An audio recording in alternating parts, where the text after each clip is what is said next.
Hi. Hello again. We're doing part 3 of Crisis of Conscience. This is from page 3 of Crisis of Conscience.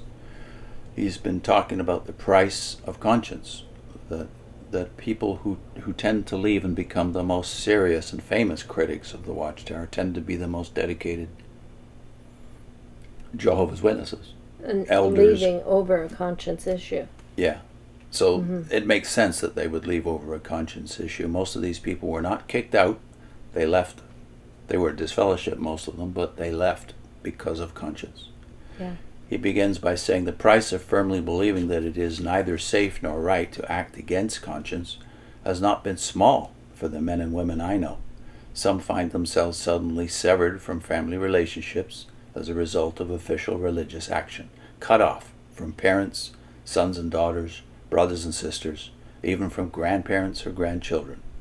They can no longer enjoy free association with longtime friends for whom they feel deep affection. Such association would place those friends in jeopardy of the same official action. They witness the blackening of their own good name, one that it has taken them a lifetime to earn, and all that such name has stood for in the minds and hearts of those who knew them. They are thereby deprived of whatever good and rightful influence they might exercise on behalf of the very people they knew best in their community, in their country, in all the world. Material losses, even physical mistreatment and abuse, can be easier to face than this. What could move a person to risk such a loss? How many persons today would? There are, of course, as there have always been, people who would risk any or all of these things because of stubborn pride, to satisfy the desire for material gain, for power, prestige, prominence, or simply for fleshly pleasure. But when the evidence reveals nothing indicating such aims, when in fact it shows that the men and women involved recognized that just the opposite of their goals was what they could expect, what then? What has happened among Jehovah's Witnesses provides an unusual and thought-provoking study in human nature. Besides those who were willing to face excommunication for the sake of conscience, what of the larger number, those who felt obliged to share in or support such excommunications, to allow the family circle to be broken, to terminate long-standing friendships? There's no question about the sincerity of many of these persons, or that they felt and still feel distress from carrying out what they deemed a necessary religious duty. What convictions and reasonings motivated them? Notably, as regards the cases here dealt with, many, if not most of those involved are persons who have been associated with Jehovah's Witnesses for 20, 30, 40, or more years. Rather than a fringe element, they have usually been among the more active, productive members of the organization. They include persons who were prominent members of the Witnesses' international headquarters staff at Brooklyn, New York, men who were traveling superintendents and elders, women who spent long years in missionary and evangelistic work. To become witnesses, they had often cut off all previous friendships with persons of other faiths, since such associations are discouraged among Jehovah's Witnesses. For the rest of their life, their only friends had been among those of their faith. Some had built their whole life plans around the goals set before them by the organization, letting these control the amount of education they sought, the type of work they did. Their investment was a large one, involving some of life's most precious assets, and now they have seen all this disappear, wiped out in a matter of a few hours. Well, yeah, you have to agree with them. Our experience corresponds to this, and he wrote this. This book was released exactly 40 years ago, and he wrote this with limited knowledge that now we have access to, of a whole bunch of people that had already left during the period he was going through the crisis, and then a whole bunch of people who left after him, some of them because of this book. Yeah. But many of them were already going through the process when he writes this book in the early 80s, and many of them wrote books and became leaders of the exJW community in the 4 decades, or 3.5 now we've been out.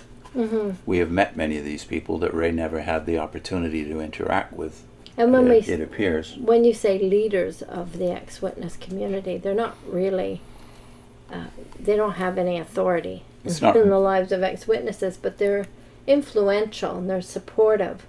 Yeah.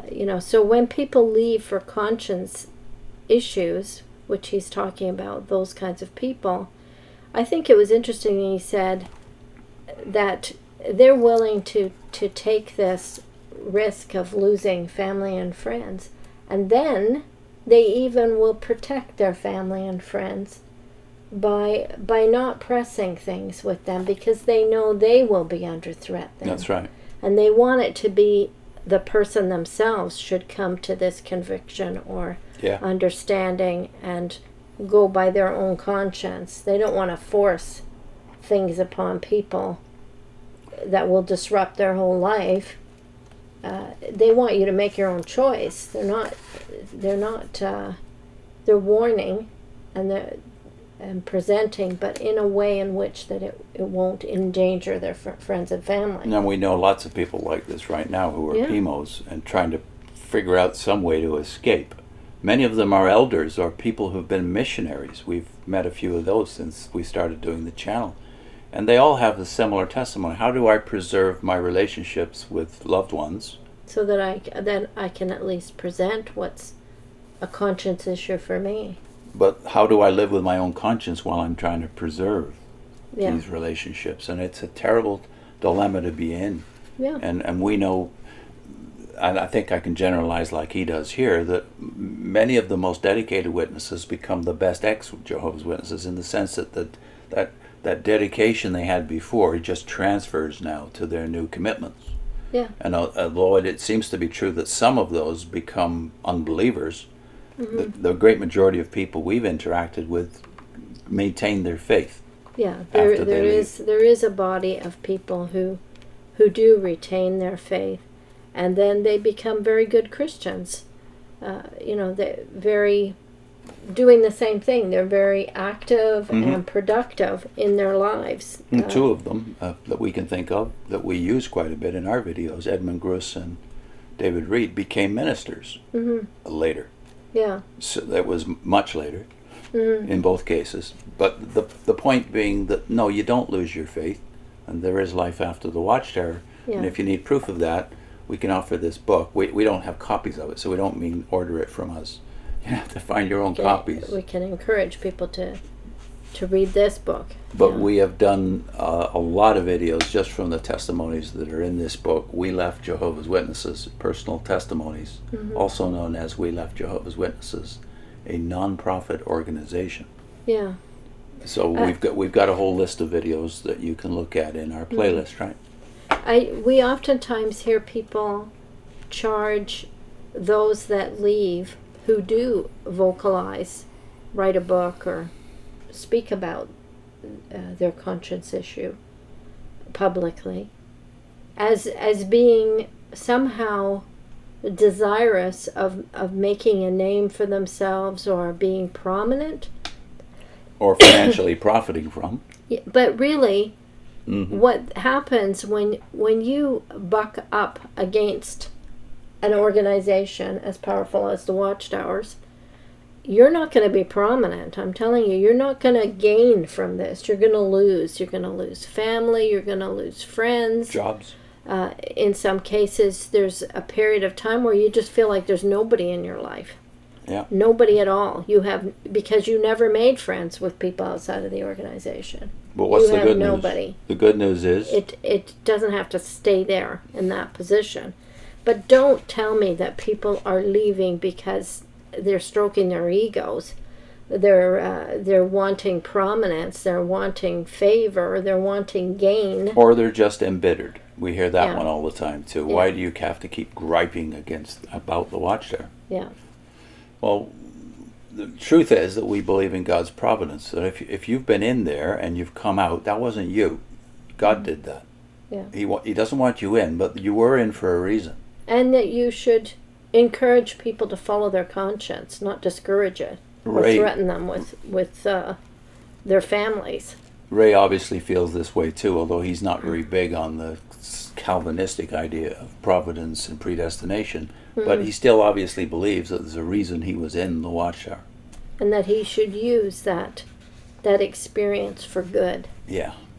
which is what everyone should do with any experience. Use it for good.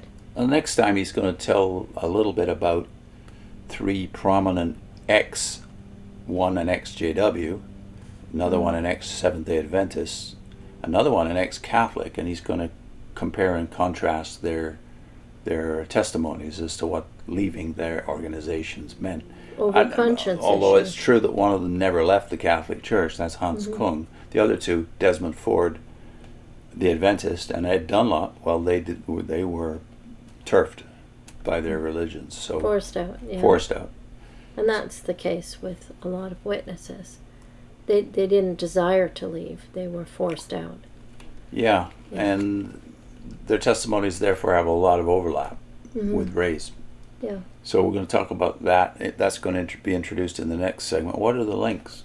We're linking to a playlist of exJW testimonies. As a lot of people seem to enjoy hearing people's experiences. Many of these ones are prominent in that list. And then we'll start with his testimony. Edmund Gross. Gruss's own testimony and why this book is so important if you're trying to get Yeah. a handle on what can happen after life Yeah. in the Watchtower. So we'll put his video on there. See you next time. Yeah.